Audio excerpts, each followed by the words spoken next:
सगळ्यांचं मनापासून स्वागत। आता आचारसंहिता सुरू झालेली आहे, त्यामुळे आपली बऱ्याच दिवसानंतरची भेट होते, कारण मध्ये सगळे कार्यक्रम आचारसंहिता लागू व्हायच्या अगोदर उद्घाटन, भूमिपूजन, लोकार्पण आणि सरकारने जी 1.5-2 वर्षामध्ये केलेली कामं, याचं जे काही लोकांना त्याचा फायदा व्हावा म्हणून आम्ही सगळेच जण भूमिपूजनात आणि लोकार्पणामध्ये व्यस्त होतो। आणि आपल्यालाही माहिती आहे की 1.5-2 वर्षामध्ये, 1.25-2 वर्षामध्ये महायुती सरकारने केलेलं काम आपल्यासमोर आहे। मी काय त्याचा पाढा वाचू इच्छित नाही, परंतु अनेक योजना ज्या आहेत, शेतकरी, कष्टकरी, कामगार, महिला भगिनी, युवा वर्ग, ज्येष्ठ आणि उद्योग या सर्व क्षेत्रामध्ये महाराष्ट्राने आघाडी घेतली। अनेक अति महत्त्वाकांक्षी प्रकल्प, गेम चेंजर प्रकल्प, जसं बाळासाहेब ठाकरे समृद्धी महामार्ग झाला, MTHL अटल सेतू झाला, कोस्टल रोड झाला, अनेक मेट्रोचे उद्घाटनं झाली आणि अनेक कामं आज प्रगतीपथावर आहेत। आणि एक गेम चेंजर सगळं हे प्रकल्प, त्या सगळ्यामध्ये मी डिटेलमध्ये जाऊ इच्छित नाही, परंतु आपल्याला माहीत आहे की जे प्रकल्प आमचं सरकार स्थापन व्हायच्या पूर्वी 2.5 वर्ष जे सरकार होतं, ते सगळं स्पीड ब्रेकर, तिकडे सगळं नकारात्मक, अँटी डेव्हलपमेंट, प्रकल्प थांबवणं, प्रकल्पामध्ये अडथळे आणणं, या सगळ्याच बाबी आपण पाहिल्या। परंतु आमचं सरकार आल्यानंतर अगदी मेट्रो, आरे कारशेड, इतर प्रकल्प जे आहेत, हे आम्ही युद्ध पातळीवर गतीने सुरू केले, वेगवान पद्धतीने निर्णय घेतले। प्रकल्पाचा एक इन्फ्रा प्रोजेक्ट म्हणून आज राज्य आपलं पहिल्या नंबरला आहे। FDIमध्ये आज पहिल्या नंबरला आपलं राज्य आहे आणि त्याचबरोबर GDPमध्ये आपलं कॉन्ट्रिब्युशन खूप मोठं आहे। आणि म्हणून आज केंद्र आणि राज्य सरकार मिळून हे डबल इंजिन सरकार गेले 1.5-2 वर्षामध्ये ज्या वेगाने निर्णय घेतले, प्रकल्पांमध्ये बंद पडलेले प्रकल्प त्यांना चालना दिली, नवीन प्रकल्प सुरू केले आणि आणखी नवीन प्रकल्पांचं प्रयोजन केलं। त्याचबरोबर शेतकऱ्यांसाठी, मगाशी म्हटल्याप्रमाणे सर्व घटकांसाठी, महिलांसाठी, तरुणांसाठी अनेक योजना आम्ही केल्या। त्या योजनांमध्ये मी जाऊ इच्छित नाही, आपल्याकडे योजना आलेल्या आहेत। अगदी पहिल्या कॅबिनेटपासून शेवटची कॅबिनेट झाली, या 55 कॅबिनेटमधून जवळपास 500 निर्णय आम्ही राज्य सरकारने घेतलेले, सर्वसामान्यांच्या हिताचे निर्णय, तेही आपल्यासमोर आहेत। आणि म्हणून एक प्रॉस्पेरिटी, एक पॉझिटिव्हिटी या राज्यामध्ये आणण्याचा आमचा प्रयत्न जो होता, त्यामध्ये आम्हाला यश मिळालेलं आहे। स्वच्छतेमध्ये देखील महाराष्ट्राला नंबर 1 दिला देशामध्ये, आणि असे अनेक प्रकल्प आम्ही मार्गी लावले। याबद्दल आमचे सर्व मंत्रिमंडळातील सहकारी, दोन्ही उपमुख्यमंत्री, मंत्रिमंडळातील सहकारी, आमदार, सगळ्यांचंच मनापासून याच्यामध्ये योगदान आहे। आणि म्हणून मी गेल्या 1.5-2 वर्षाच्या कालावधीमध्ये झालेल्या कारभाराबद्दल या राज्याचा मुख्यमंत्री म्हणून फार समाधानी आहे।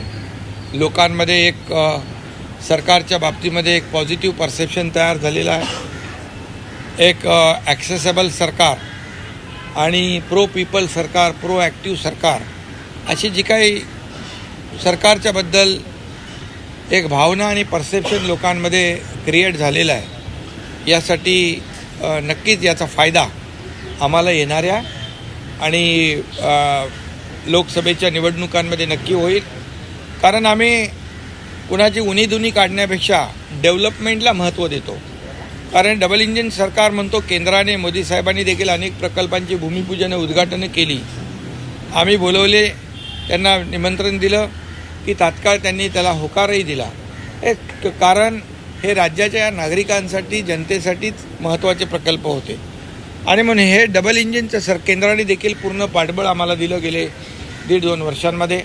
त्याचाही फायदा झालेला आहे आणि म्हणून आज या राज्यातमध्ये केलेली विकासाची कामं, आलेली परदेशी गुंतवणूक, जवळपास 5 लाख कोटीची परदेशी गुंतवणूक आलेली आहे, लाखो रोजगार निर्माण होणार आहेत आणि म्हणून तुम्हाला मी सांगू इच्छितो की याचा सर्व फायदा जो आहे या येणाऱ्या लोकसभा निवडणुकीत होईल.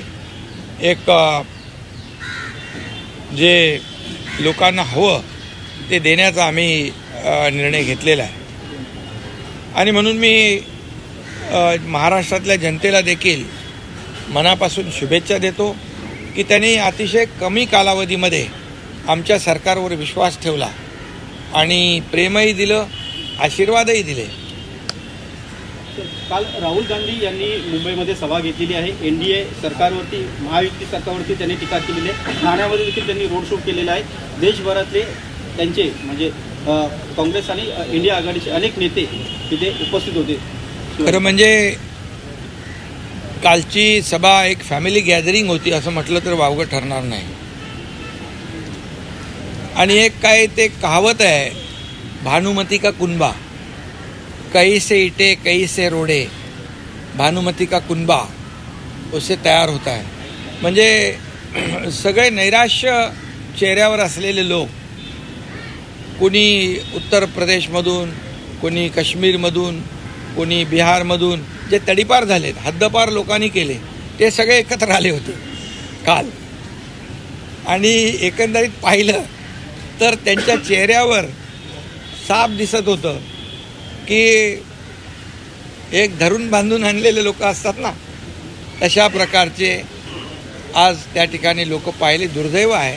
तुम्ही काल म्हणालो कालचा दिवस काळा दिवस आहे, कारण स्वातंत्र्यवीर सावरकरांच्या स्मारकाच्या समोर आणि बाळासाहेबांच्या समाधीसमोर ही सभा झाली. खरं म्हणजे उबाठाच्या लोकांनी जाऊन पहिलं तिथे माफी मागितली पाहिजे होती. जाऊन आमच्या सावरकरांच्या विरोधात बोलणाऱ्यांच्या बरोबर मला बसावं लागतं आहे. स्टॅलिन ज्यांनी सनातन हिंदू धर्माचा अपमान केला त्याच्याबरोबर मला बसायला लागतं आहे. मुफ्ती मोहम्मद आणि ते कोण तिकडचे फारुख अब्दुल्ला त्यांच्याबरोबर मला बसायला लागतं आहे. तर ती माफी त्यांनी मागायला पाहिजे होती खरं म्हणजे. आणि त्याचबरोबर आता काल एक शब्द बंद झाला, माझ्या तमाम हिंदू बांधव भगिनीनो. आता पूर्वी हिंदू हृदय सम्राट बाळासाहेब, हिंदू हृदय सम्राट म्हणायला देखील जीभ कचरायची. आता कालही तो शब्द माझे तमाम हिंदू बांधव, तोही तुम्हाला जाणवलं की नाही, तोही रद्द झाला. यावरून आज लक्षात आलं की बाळासाहेबांचे विचार, त्यांची भूमिका, त्यांचं धोरण, त्यांची आयडिओलॉजी हे सगळं सोडलं आणि म्हणून तर आम्हाला हा निर्णय घ्यावा लागला. त्यांना नेण्याचा, बाळासाहेबांचे विचार पुढे नेण्याचा, त्यांच्या विचारांचं सरकार स्थापन करण्याचा. त्यामुळे काल जे काही अबकी बार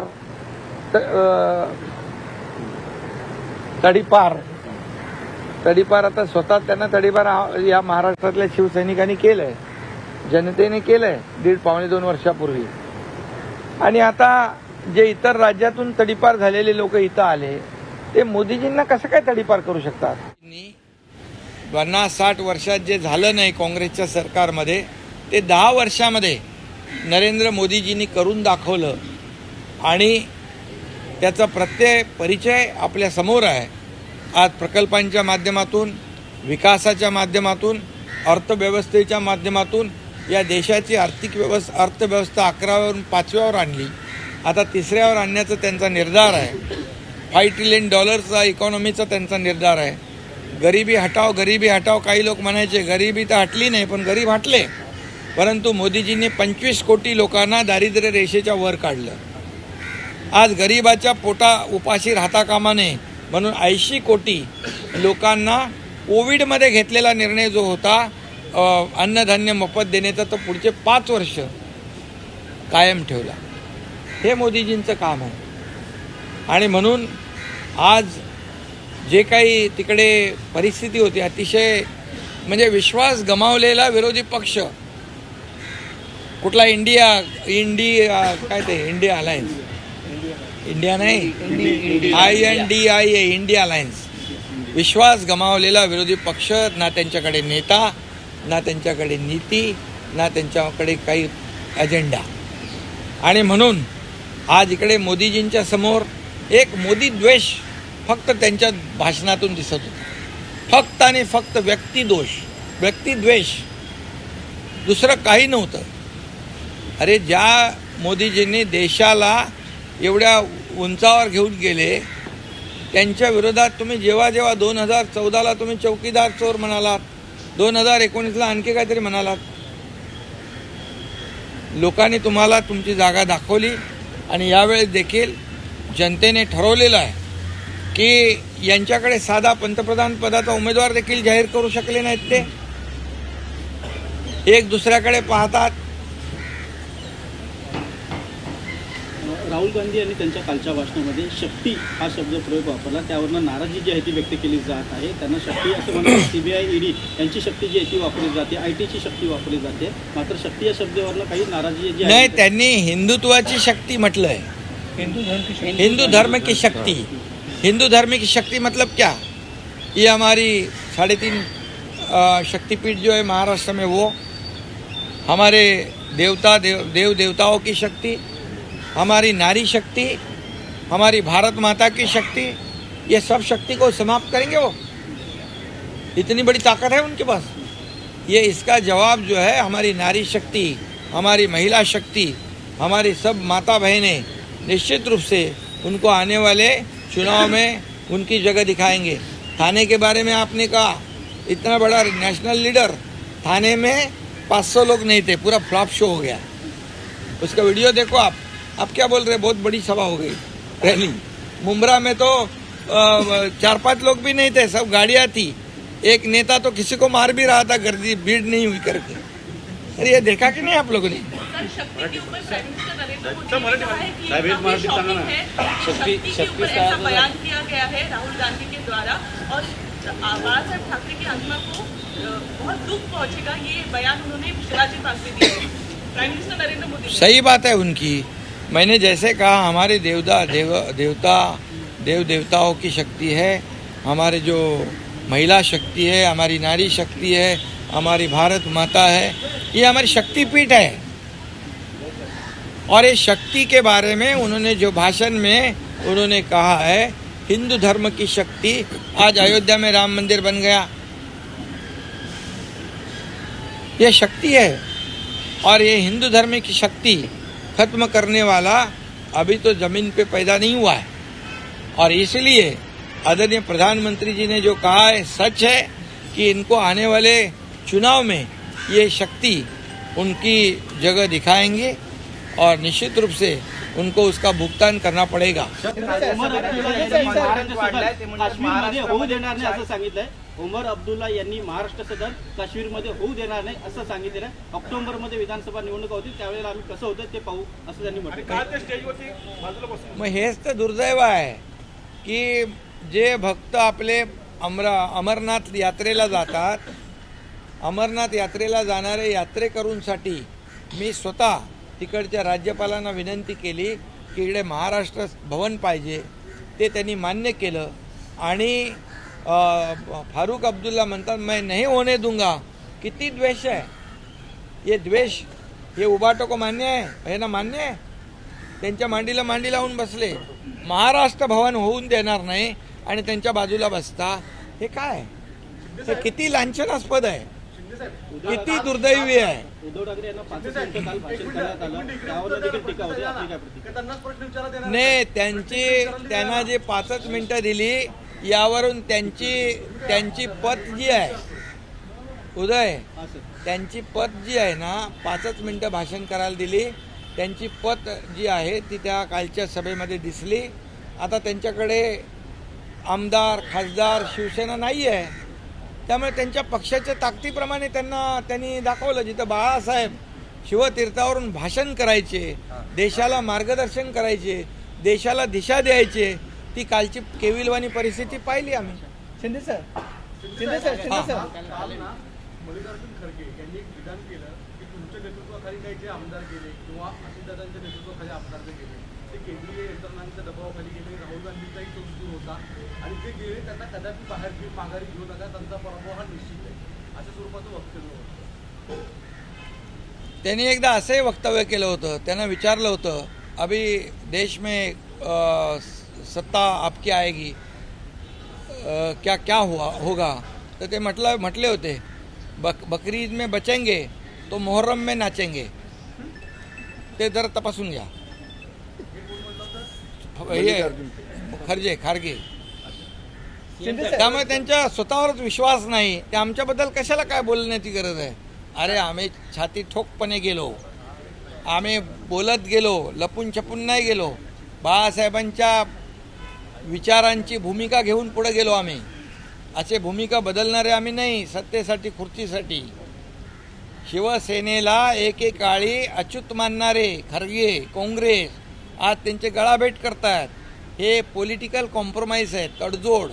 हे आम्ही नाही करू शकत. पण आता ते म्हणतात की आम्ही महाराष्ट्रामध्ये 40 पार करू, महाविकास आघाडी म्हणते. कुठून मागून का कुठून? शून्य म्हणजे शेवटून आत्मविश्वास याच्याबद्दल अरे आत्मविश्वास गमावलेले ते पाहिले मी. त्यांचे चेहरे बघितले. राहुल गांधीचं भाषण चालू होतं तेव्हा त्यांचे चेहरे बघण्यासारखे होते.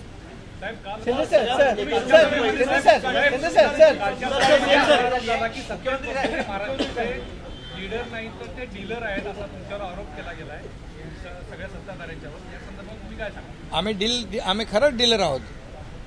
कारण आम्ही डील केली शेतकऱ्यांच्या हितासाठी, माय भगिनींना न्याय देण्यासाठी, तरुणांना रोजगार देण्यासाठी, कष्टकऱ्यांना न्याय देण्यासाठी आणि ज्येष्ठांना न्याय देण्यासाठी आम्ही केलं ना. आम्ही याच्यासाठी केले. पैसे त्यांनी आतापर्यंत केलेल्या डील ते कुठले मोठे घोटाळे झाले 2014 पूर्वी. कोण होतं त्याच्यामध्ये? रोज रकानेच्या रकाने तुमच्या वर्तमानपत्रातून मीडियामध्ये यायचे. एक घोटाळा, चारा घोटाळा, कुठला आणखी कोळसा घोटाळा, काय घोटाळे आले. आता एकतरी घोटाळा दाखवा मोदीजींच्या काळात. एक सिंगल डाग नाही त्यांना लावता आला. त्यांच्याकडे आरोप करायला काही नाही म्हणून एक खोटे आरोप करतात. आणि ज्या वेळे 2014ला मोदीजींवर आरोप केले त्यांचं पाणीपत झालं. 2019ला आरोप केले त्यांचं पाणीपत झालं. 2024ला आता आरोप करतात. त्यांना विरोधी पक्ष नेता बनण्या एवढे तरी मिळतील की नाही मला माहित नाही. खासदार मनोज जरांगे पाटील यांनी मागणी केलेली आहे. शिवतारे मला भेटले. मी त्यांना सांगितलं आपली राज्यात महायुती आहे, युती धर्म पाळणं हे आपलं शिवसेनेचं कर्तव्य आहे असं मी त्यांना सांगितलेलं आहे. आणि त्याप्रमाणे ते गेलेत. त्यांची आता तब्येत ठीक नाही, त्याचं ट्रीटमेंट सुरू आहे. आणि मला वाटतं महायुतीमध्ये आमचे सर्व कार्यकर्ते शिवसेना पूर्णपणे जिथं ज्याचा कॅन्डिडेट असेल त्याला पूर्ण ताकदीने मदत करून निवडून आणणार.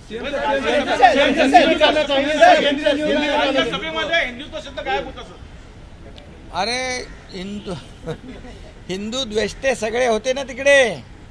सगळे हिंदुत्वाचा द्वेष करणारे सगळे होते तर हिंदू तो शब्द कसा येणार? फक्त मी हिंदू आहे तेही बोलले नाहीत काल.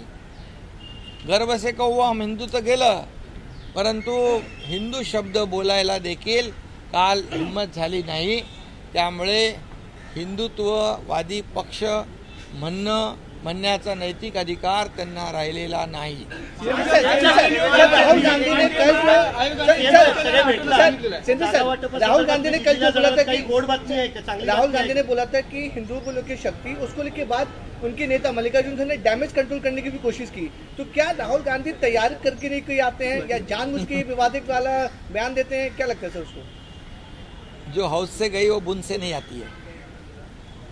उन्होंने बोल दिया. उनका आपको पता है कि भाषण, उनका अभ्यास, वो क्या हमेशा विदेश में ज़्यादा रहते हैं ना, इसलिए यहाँ का जो उनको स्टडी होना चाहिए, कौन से मुद्दे पर अपने विचार रखनी चाहिए, उसमें थोड़ी गफलत हो सकती है. लेकिन उन्होंने जो कहा है कितना भी डैमेज कंट्रोल करें नहीं हो सकता है। उन्होंने तमाम आदि शक्ति, स्त्री शक्ति, नारी शक्ति, हमारे देव देवताओं का अपमान किया है और ये अपमान का बदला हमारे देश की जनता जरूर लेगी। जागा वाटप कधी होणार आहे, महायुतीचं जागा वाटप नेमका कधी होणार आहे आणि बाळासाहेब ठाकरेंने हिंदुत्व का बिगुल फूका था। कभी ऐसी स्थिति में किधर बिगुल बंद हो गया हो? तो उद्धव ठाकरे सभी मायनों में जिस प्रकार से बाळासाहेब ठाकरे ने हिंदुत्व का मुद्दा उठाया था, कहीं न कहीं उसको जो है वो उसी जमीन पर काट रहे हैं जहाँ से वहाँ। हाँ, वहीं से शिव तीर्थ पे शिवाजी पार्क से ही बाला साहब ने हिंदुत्व की गर्जना की थी और शिवाजी पार्क पर अभी सभा लेने का नैतिक अधिकार उनको नहीं है, क्योंकि बाला साहब के विचार उन्होंने गाड़ दिए। बाला साहब के विचार को उन्होंने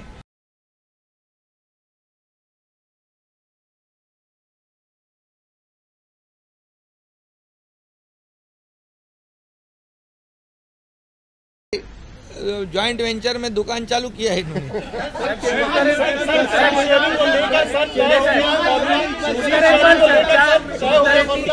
सर सीट शेयरिंग को लेकर फॉर्मूला क्या तय हो गया? क्या दिल्ली जाने वाले हैं फाइनल डिसीजन लेने के लिए? क्या रूपरेखा है सर? काही टेन्शन घेऊ नका।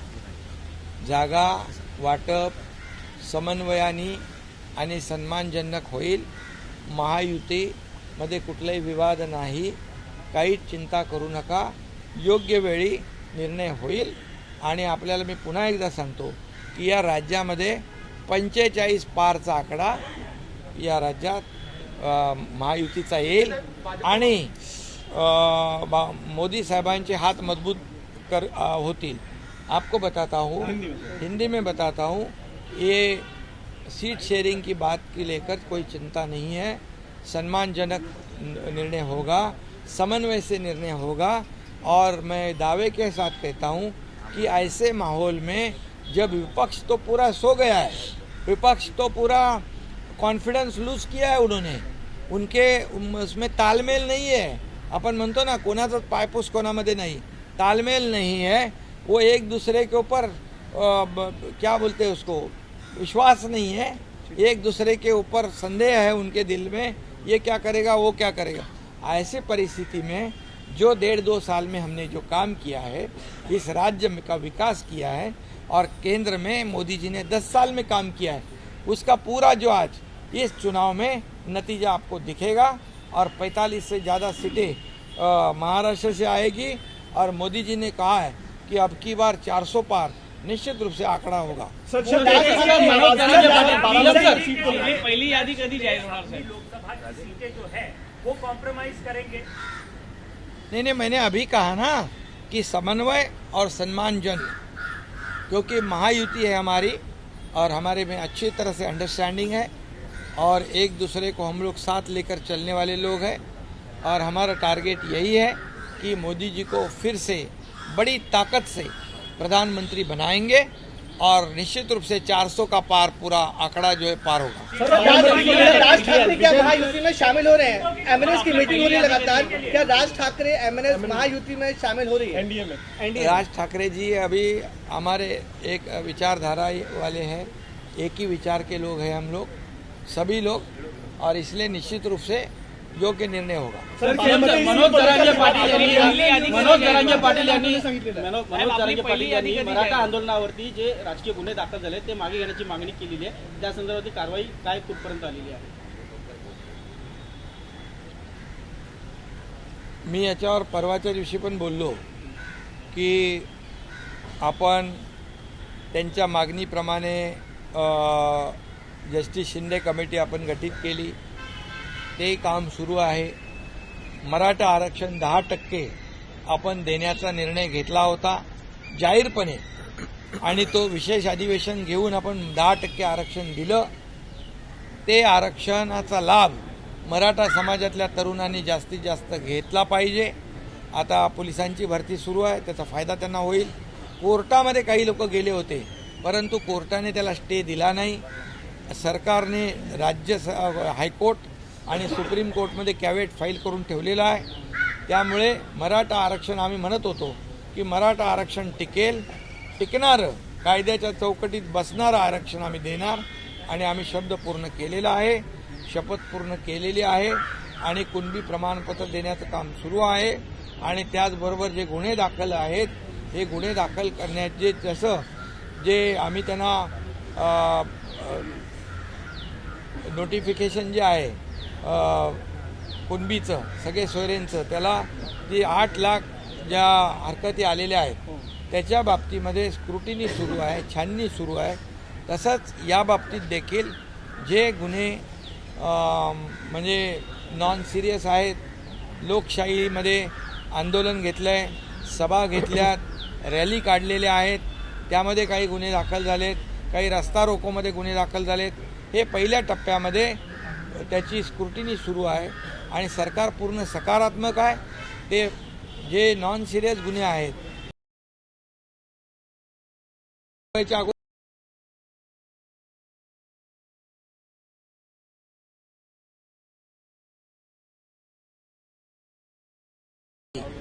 जीवित आणि वित्त आणि ज्याच्यामध्ये नाही ते गुन्ह्यांचं वर्गीकरण केलं जाईल आणि जे सिरियस गुन्हे आहेत ज्याच्यामध्ये वित्तहानी आहे, जीवितहानी आहे, मालमत्तेचं नुकसान झालेलं आहे, ह्या दुसऱ्या क्रायटेरियामध्ये त्यांना बसवून आपण त्याच्यावर सकारात्मक मार्ग या काढणार आहोत. आणि जे छोटे गुन्हे आहेत, लोकशाहीमध्ये आंदोलन करण्याचा अधिकार आहे, ते आम्ही तात्काळ काढण्याचा निर्णय अगोदरच आचारसंहिता लागायच्या अगोदर घेतला आहे. ती छाननी सुरू आहे आणि ते लवकर निर्णय होईल. शेवटचा प्रश्न आहे, पोलीस भरतीत वयोमर्यादा ओलांडलेले जे तरुण आहे त्यांच्याबाबत तारीख काही वाढवून मिळणार आहे का? राहुल गांधी म्हणतात की राजाची आत्मा ईव्हीएम में है. तुम्हाला हे किती संयुक्त काय राजा की आत्मा, देश की राजा की आत्मा ईव्हीएम में है असं त्यांनी विधान केलं. राहुल गांधी ने कल सर राहुल गांधी ट्विट केलं. अरे जब ऐसे बात का ते जर असं बोलत असतील तर त्यांनी त्यांचा पराभव कबूल केलेला आहे. त्यांचा पराभव त्यांना कबूल केला है. त्यांनी जब भी ईवीएम में जब उनका राज्य जीतता है ईवीएम के जरिए तब ईवीएम बराबर है और जब हारता है तो ईवीएम खराब है. ये कौन सा तरीका को गाली देते हो? सुप्रीम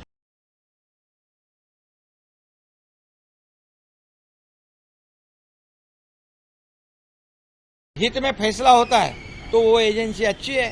तुम्हारे हित के तुम्हारे विरोध में जनता ने जो फैसला दिया है तब वो एजेंसी गलत. ये क्या है सर? ये दोगली राजनीति है. ये जो दो मुंह का सांप होता है ना, होता है ना.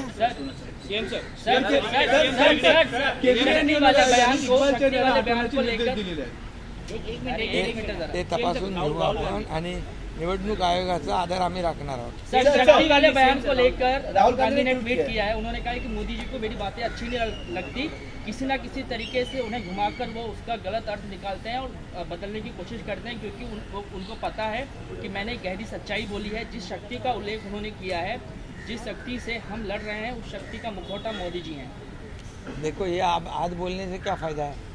मैंने पहले कहा है जो हाउस से गई वो बुन से नहीं आती है. समझ गए कि नहीं? तो हाउस से गए वो बुन से नहीं आते. मैं पहले ही कहा है. अभी कितने ही वो पॉलिश करेंगे तो कुछ होने वाला नहीं. वो जो बोला है उन्होंने बोला है. उनके जो जहर उगला है उन्होंने यहाँ पर आकर, समझ गए. और लोग जानते हैं, सब कुछ जानते हैं, क्योंकि अभी उन्होंने कहा कि लोकशाही नहीं है, हुकुमशाही है. अरे लोकशाही नहीं होते शिवाजी पार्क में आकर भाषण करते क्या हो? मोदी जी के खिलाफ बात कर सकते थे क्या? लोकशाही मजबूत लोकशाही है और इस लोकशाही का पूरे दुनिया में सम्मान होता है. Okay, thank you.